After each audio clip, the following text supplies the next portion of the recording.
Baqir sought information for a living. That is to say that ever since he returned from Korea, after having served with the armed forces, he had been working as a private investigator in Montreal. William Hamilton, a rich industrialist, had gotten in touch with him regarding a simple vandalism issue. Nothing to write home about. Not worth hiring a private eye either, just so he can drive for hours on rough roads. But that's how it had always been. The client pays, Carl gets it done.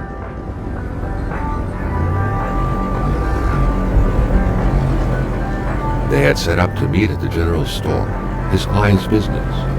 Well, actually, the entire village had William Hamilton's name written all over it.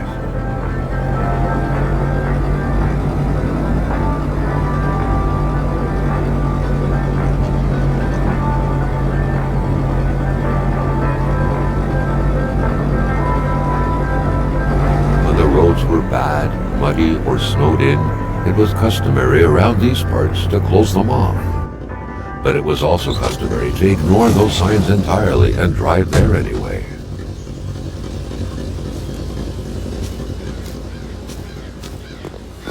Hamilton never mentioned a road-blocking barrier. Why was it needed here in the back of Beyond? That would, however, be a mystery for another day. Carl had waited long enough for someone to come and raise it. Still not a soul in sight. There was no point in waiting any longer. Carl had to figure this one out by himself.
Hamilton is waiting for Carl in the general store.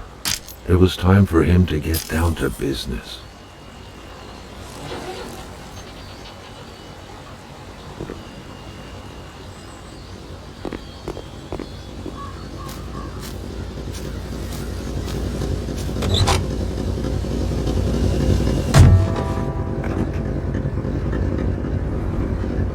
William Hamilton enjoyed a lavish country house built in the very heart of the northern forests, not too far from here. The local populace was divided when it came to the affluent man. Some saw a wealthy philanthropist dedicated to improving the region's economy. Others an aging Englishman who would do anything to further his fortunes. And those ones hated him enough to go on about scheming against him. Hamilton had recently acquired a few local businesses, but the last straw was the reopening of a mine, which gave rise to a wave of protests and threats from the Cree people. Given these circumstances, Carl reckoned that a good number of people must be feeling compelled to oppose Hamilton in one way or another. So far, only the industrialist's house had been a target, but soon enough, Carl thought, the target would become the man himself.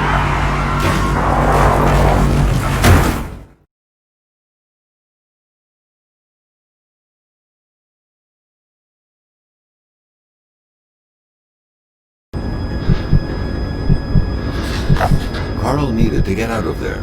The cold and the pain required urgent care.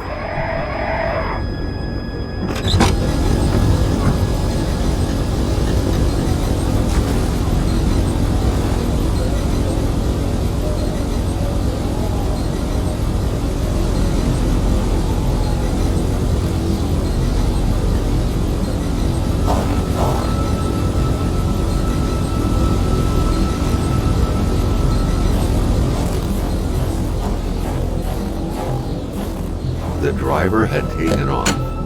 It was still best to check it out and leave nothing to chance. Carl needed help.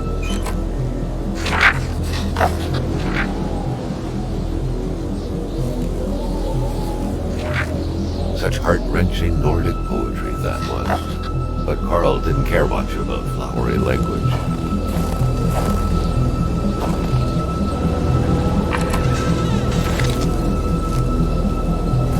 This deep in the country, his last hope was to find an abandoned garage or a farm by the roadside. His life depended on it.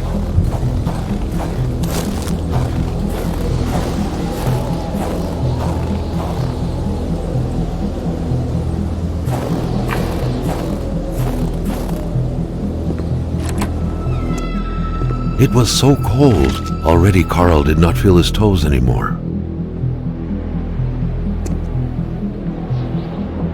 Even better than he had hoped.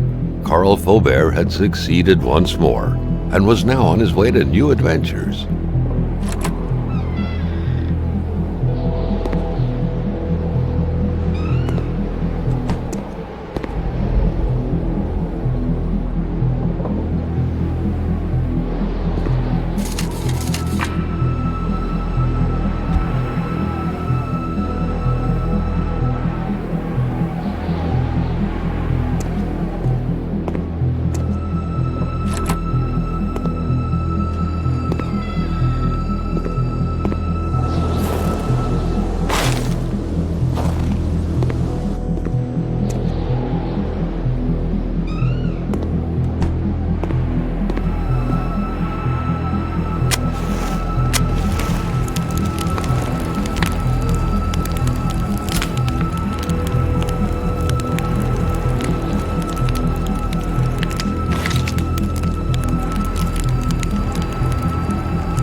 Spread out on a few acres of untouched forest, bellowing caribou, everlasting snow, and undefiled lakes.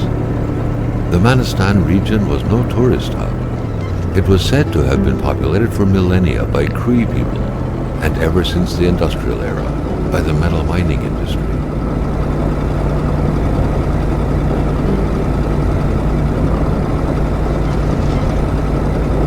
The truck was running on fumes. Good thing that the general store was close by.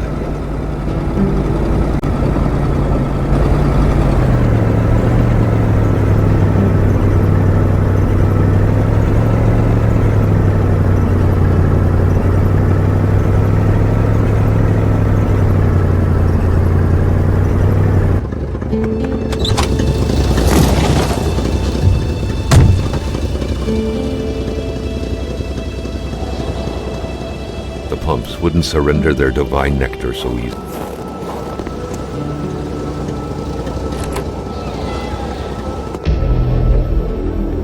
Carl had no trouble recognizing his employer.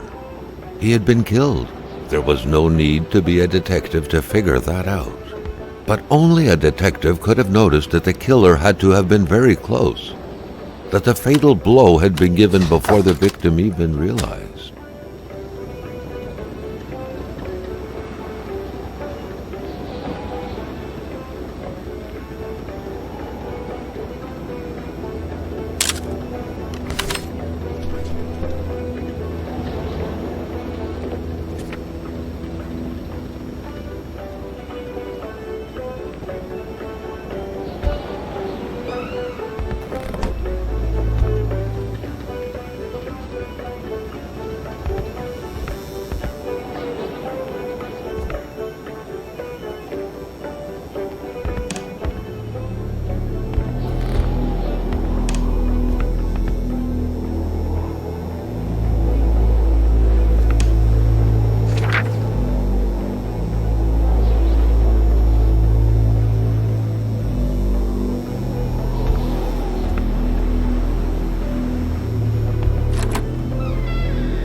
Maintaining his composure, Carl recalled something from his military training. Wolves always stay away from populated areas. Wait, was it about bears?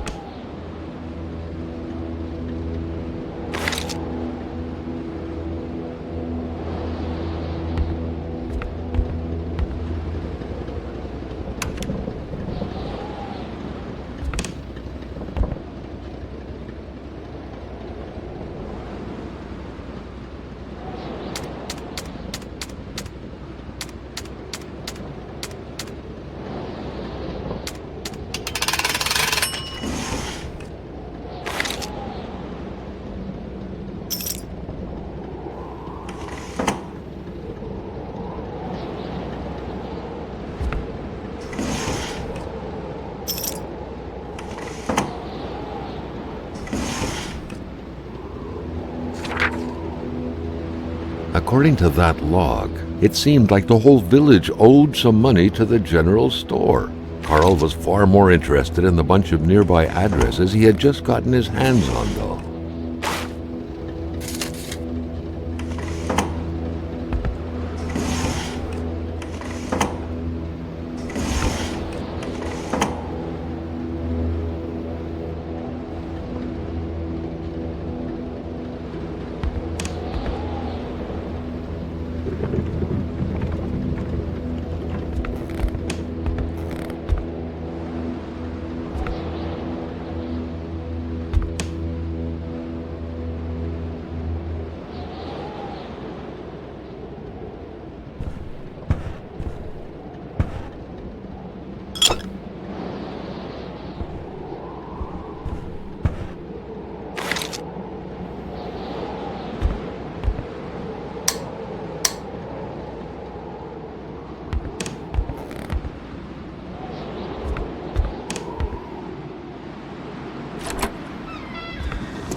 Carl was no electrician, but he could identify a wiring problem when he saw one. Carl was used to strange phenomena, but a chunk of ice like this, as if an iceberg came out of the ground, that was a first. Prince? Carl found a surprise at every turn. Was the camera faulty, or was there a possible lead?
Something fell to the bottom of the box.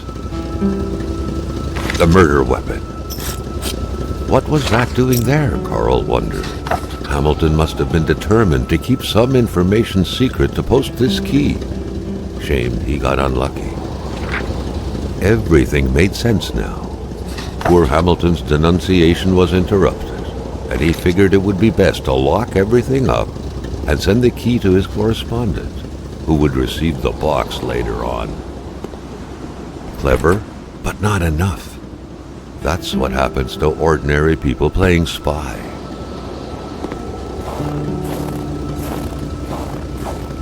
The pumps wouldn't surrender their divine nectar so easily. In all likelihood, they had to be switched on from inside the store.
With this list, all that was left to do was to sort out.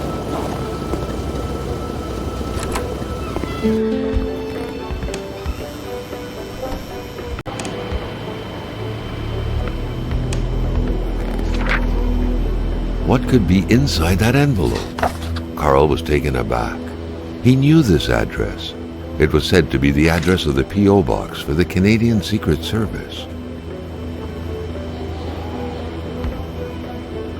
Carl felt a chill down his spine and had a terrifying realization. If Hamilton was dead, then who was going to pay him?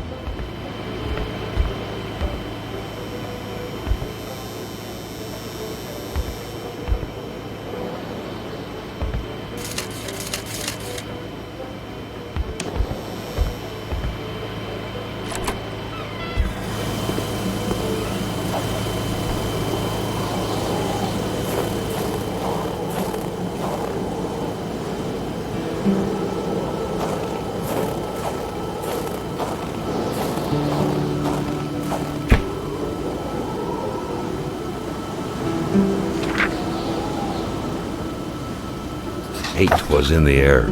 Seems like some villagers barely tolerated each other.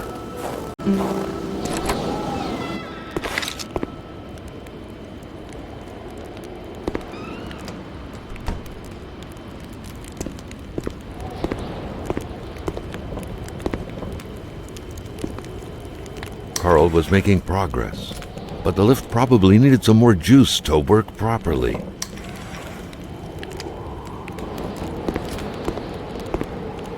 The crowbar was stuck under the lift. Notwithstanding Carl's imposing stature, car lifting wasn't part of his skill set yet.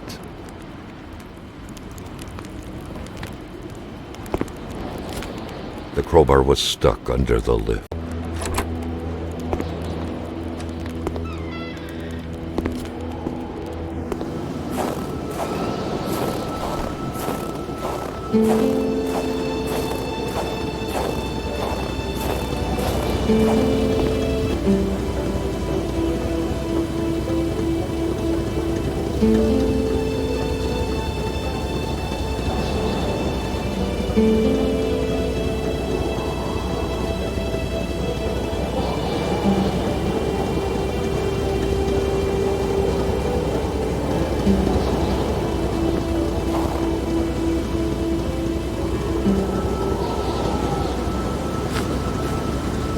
Carl knew straight away where to find the infuriated Gilles Lachance. Any good investigation would have to start there.